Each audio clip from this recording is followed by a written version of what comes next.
ამერიკის შეერთებული შტატების წარმომადგენელთა პალატაში ხანგრძლივი საუბარი დაითმო იმას, თუ როგორ აწარმოებს რუსეთი და ჩინეთი ევროპაში ფარულ ომს. შტატებში თვლიან, რომ ჰიბრიდული ტაქტიკები, რომელიც ვაშინგტონის მოკავშირე ევროპაში გამოიყენება, არა მხოლოდ ევროპის, არამედ ამერიკის სტრატეგიული ინტერესების წინააღმდეგაა მომართული. ჩრდილოვანი ომი, ასე დაასათაურეს ამერიკელებმა პროცესი, რომელიც პეკინისა და მოსკოვის მხრიდან ტრადიციულ სამხედრო ზეწოლაში არ ვლინდება, არამედ მრავალგანზომილებიან კამპანიას წარმოადგენს. მიზანი ერთია, დასავლური ცხოვრების წესისთვის ძირის გამოთხრა, ტრანსატლანტიკური ერთობის შესუსტება, რათა ამერიკის გავლენებისა და მოქმედების არეალი შეუსტდეს. ქალბატონებო და ბატონებო, ჩვენ ვართ ომში. მსოფლიო მეხუთე თაობის ომის ახალ ეპოქაში აბიჯებს. მამნე აქტორებს რუსეთის ფედერაციასა თუ ჩინეთის სახალხო რესპუბლიკას არ აჩერებს არაფერი ამერიკის შეერთებული შტატებისა თუ მისი მოკავშირეებისთვის ძირის გამოთხვრის საქმეში. წესებით ჩვენ სვალ წინ იცვლება. ჰიბრიდული ტაქტიკები სრულადაა მობილიზებული. ევროპის მასშტაბით მთავრობები აწყდებიან ახალ საფრთხეებს, რომელიც აქამდე წარმოუდგენლად გამოიყურებოდა. საჰაერო სივრცის დარღვევის, მიგრაციის იარაღად გამოყენების, საბოტაჟისა თუ კიბერშეტევებით. ამ ყველაფრის ფონზე დასკვნა მარტივია, ჩვენ ვართ ომში. მიუხედავად იმისა, რომ ეს იურიდიული გაგებით არაა გამოცხადებული. რა არის ჰიბრიდული ომი? რა არის ეს ახალი საფრთხეები? ნატოზე დაყრდნობით ესაა სამხედრო და არასამხედრო, ღია თუ ფარული კომბინაცია. მათ შორის დეზინფორმაციის გამოყენებით, კიბერშეტევები, ეკონომიკური ზეწოლა, არარეგულარული შეიარაღებული ძალების გამოყენება, რეგულარული ძალების ჩართულობა. ჰიბრიდული მოდელები გამოიყენება, რათა წაშალოს ხაზი მშვიდობასა და ომს შორის, გააჩინოს ეჭვი სამიზნე მოსახლეობაში. ეს მიზნად ისახავს მთელი საზოგადოების დესტაბილიზაციასა და ძირის გამოთხრას. რუსეთისა და ჩინეთის სახალხო რესპუბლიკის მიერ გამოყენებული სტრატეგია გულისხმობს დიპლომატიურ, საინფორმაციო, სამხედრო და ეკონომიკურ საშუალებებს ნატოს წევრი ქვეყნების ინსტიტუტებისა თუ საზოგადოებების დასაშინებლად, მათი შევიწროებისა და დესტაბილიზაციის მიზნით. რუსეთის სრულმასშტაბიანი ომის დაწყების შემდეგ უკრაინაში მოსკოვისა და პეკინის სტრატეგიები მხოლოდ გაიზარდა, გართულდა და გახდა უფრო გამძლე ევროპაში. უმნიშვნელოვანესია ამ ქვეკომიტეტმა მოახდინოს ახალი საფრთხეების იდენტიფიცირება და ანალიზი, რათა უზრუნველყოს უსაფრთხო ხვალინდელი დღე. რუსეთისა და ჩინეთის ჰიბრიდული ომი ევროპაში წარმოადგენს ერთ-ერთ ყველაზე ხელშესახებ საფრთხეს ტრანსატლანტიკური ერთობისთვის საბჭოთა კავშირის დაშლის შემდეგ. რუსეთისა და ჩინეთის ტაქტიკები არ ახალია, თუმცა უფრო გამძლე. მიმდინარე კვირას Mi-6-მა დიდი ბრიტანეთიდან გაგვაფრთხილა რუსული საფრთხეების შესახებ დასავლეთში. მას შემდეგ, რაც დემოკრატიულმა სისტემამ აჩვენა სარგებელი და უსაფრთხოებითმა ალიანსებმა აჩვენეს შეკავების ეფექტურობა, რუსეთი და ჩინეთი სწრაფ მეგობრებად იქცნენ. განაახლეს საკუთარი ტაქტიკები. ისინი იყენებენ სუსტ წერტილებს, ახდენენ პოლიტიკური დისკურსის მანიპულირებას და ძირს უთხრიან ტრანსატლანტიკურ ღირებულებებს. მოსკოვსა და პეკინს სურთ ძირი გამოუთხარონ ევროპულ უსაფრთხოებას, იყენებენ ხელშესახებად განსხვავებულ ტაქტიკებს, მიზნების მისაღწევად. მულტიპოლარულ სამყაროში პატივისცემისა და ლიდერობის მოპოვების სურვილის პარალელურად პეკინი ძირს უთხრის ევროკავშირის უსაფრთხოებას ორმხრივი ეკონომიკური თანამშრომლობით უნგრეთთან და სერბეთთან. კრემლის არალეგალურმა შეჭრამ უკრაინაში კი აჩვენა, რომ მოსკოვის ტაქტიკები ჰიბრიდულ თავდასხმებს ცდება. 12 წლიან კონფლიქტს ვლადიმერ პუტინმა ევროპისა და ნატოს წინააღმდეგ ჰიბრიდული თავდასხმები დაამატა. ბოლო თვეებში 20 რუსული დრონი შეფრინდა პოლონეთის ტერიტორიაზე, რითიც გააფერმკრთალა ზღვარი ჰიბრიდულ და სამხედრო თავდასხმებს შორის. პოლიტიკურ დონეზე კი კრემლს აქვს მჭიდრო მეგობრული კავშირები ულტრამემარჯვენე პარტიებთან მოლდოვაში, რუმინეთში, გერმანიაში, ვინც შეგნებულად თუ შეუგნებლად განახორციელებს კრემლის ბრძანებებს. ეს არ შემოიფარგლება ევროპით. გასულ კვირას კალიფორნიის სასამართლომ გამოვავლინა რუსები, რომლებმაც ამერიკის შეერთებული შტატების 5 შტატში კრიტიკულ ინფრასტრუქტურაზე განახორციელეს დარტყმა. და ფაქტობრივად დღეს რუსეთის მართლმადიდებელ ეკლესიასთან აფილირებული ჯგუფი, რომელიც დიდი ხანია მიჩნეულია FSB საფარველად, კონგრესში იმყოფება და ცდილობს შეხვედრებს კონგრესის წევრებსა და მათ თანამშრომლებთან, რათა გაავრცელოს ცრუ ნარატივები რელიგიური დევნისა და შევიწროების შესახებ. სამწუხაროდ მოსკოვისა და პეკინის ჰიბრიდულ ტაქტიკებზე პასუხისნაცვლად ტრამპის ადმინისტრაცია დაუახლოვდა მათ. ეს კი ამერიკას ნაკლებად უსაფრთხოს, ნაკლებად ძლიერს და ნაკლებად აყვავებულს ხდის.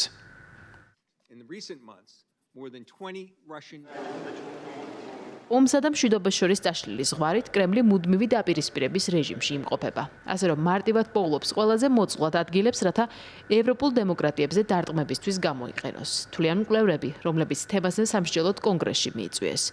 ისინი ჩინეთისა და რუსეთის ჰიბრიდულ მანევრებზე წლებია მუშაობენ, შესაბამისად კონკრეტულ ინფორმაციას ფლობენ იმის შესახებ, თუ რა ტაქტიკას მიმართავს მოსკოვი და პეკინი ევროპაში, რაზე აკეთებენ აქცენტს და რაზე აქვთ გაცვლა.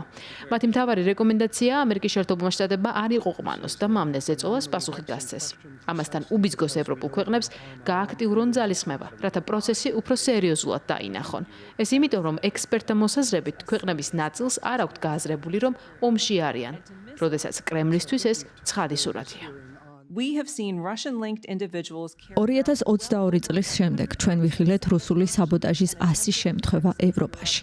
მაგალითად, სარკინიგზო გზების დაზიანება, კიბერშეტევები ფიზიკური ეფექტით, აფეთქებები ქარხნებში, მკვლელობის მცდელობები, მათ შორის რუსული დრონებით ნატოს წევრ სახელმწიფოებში შეჭრა. ევროპაში ჰიბრიდული ომის გათვლები ჩადებულია იმ კონვენციურ ომში, რომელსაც ის უკრაინის წინააღმდეგ აწარმოებს.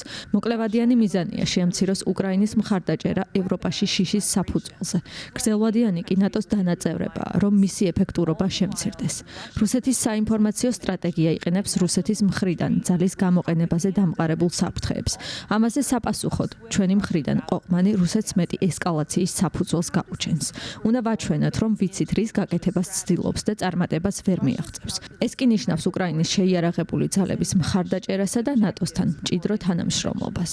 ამერიკის შეერთებული შტატების მხრიდან უკრაინის მხარდაჭერის ევროპულ აუტსორსზე გადატანა იყო რუსეთის სტრატეგიის სასარგებლოდ თამაში. ჩვენ ამით ავიღეთ რისკი, რადგან მხოლოდ ევროპული მხარდაჭერა პუტინის მიზნების ასრულებას ხელს ვერ შეუშლის. თუ რუსეთი უკრაინაში წარმატებას მიაღწევს, მას შეიძლება მისდიოს საკუთარ ამბიციებს ნებისმიერ ადგილას ევროპაშიც ჰიბრიდული ომის მიღმაც. რუსეთისა და ჩინეთისგან მომდინარე საფრთხეები ურთიერთ გადაჯაჭვულია.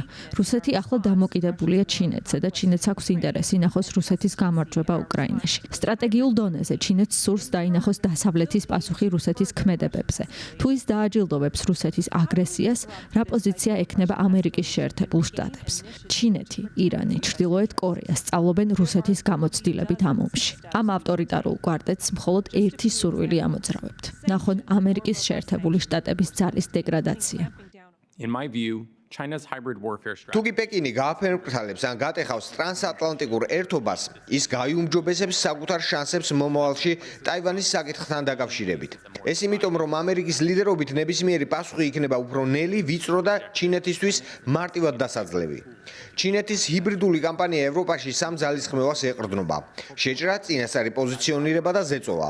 შეჭრის სამიზნეა ევროპის პოლიტიკური თუ ინფორმაციული სივრცეები. წინასწარი პოზიციონირება კი ეხება ჩინურ კომპანიებს პორტებში, ლოგისტიკურ დერეფნებში, ტელეკომუნიკაციებში, საინფორმაციო ცენტრებში, განახლებადი ენერგიის მიწოდებაში, რითის ხელოვნურად იქმნება სტრატეგიული დამოკიდებულება. ზეწოლა კი გულისხმობს არაფორმალურ სავაჭრო ბლოკადას, სანქციებთან ბრძოლას, ბაზარზე წვდომის რისკებს, მაშინ როდესაც ევროპა პეკინის წითელ ხაზებს გადაკვეთს. ეს ყველაფერი ხდება იმ ფონზე, როდესაც ჩინეთი რუსეთის ომის მანქანის სასიცოცხლო კომპონენტია. ერთად რუსეთი და ჩინეთი აწარმოებენ ურთიერთსასარგებლო ჰიბრიდულ სტრატეგიას. რუსეთი ეყრდნობა ღია ქმედებებს, უფრო მსუბუქი გავლენით და ეკონომიკური ბერკეტებით, რომელიც მშვიდობისა და პარტნიორობის მოტივშია გახვეული. მიზანი ერთია: რწმენის შერყევა, ალიანსების დაშლა, დასავლეთის დაცემის შესახებ ნარატივის ნორმალიზება. ევროპული პოლიტიკის ანალიზის ცენტრის ვიცე-პრეზიდენტმა კრისტოფერ ვოლკერმა მსჯელობისას გაიხსენა საქართველოსა და უკრაინაზე რუსეთის თავდასხმები. რის შემდეგაც მისი თქმით, ქვეყნებს ნატოს წევრობის არჩევანზე უარი ეთქვათ.